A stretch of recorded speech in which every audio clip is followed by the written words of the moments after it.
Hey, what's up guys? Welcome back to the channel. We are in the garage working on the SR20. So this is going to be video number 2 on the SR20 rebuild series. And in this video I'm going to go ahead and take apart pretty much everything and remove the head. So the sprockets are coming out, the timing chain, cams, the whole bit. And remove the head. Might take me a day or two because it's getting a little late. It's almost time for dinner. Hamburger, cheeseburger, Big Mac, Whopper. Hamburger, cheeseburger, Big Mac, Whopper. So what I'm gonna do, so that you guys can use this as a reference if you want to, and also so that I can use it as a reference in the future when I'm putting everything back together, is I'm just gonna go ahead and record everything as I go, and as I am taking it apart, obviously I'm gonna keep it all organized here on my speed rack, top to bottom, front to back, but I'm also gonna post all the notes and everything up on the screen, probably somewhere over here.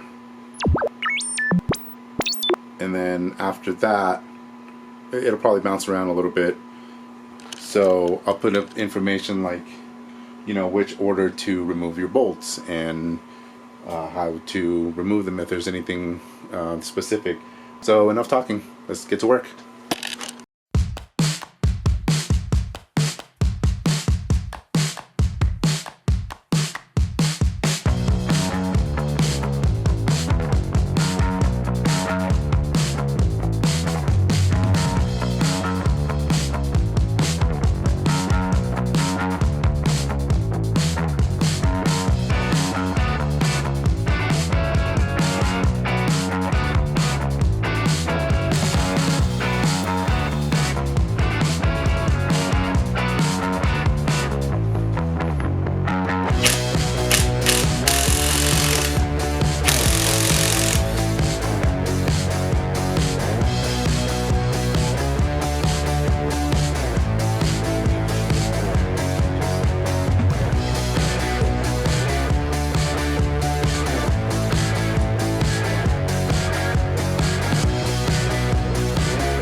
it.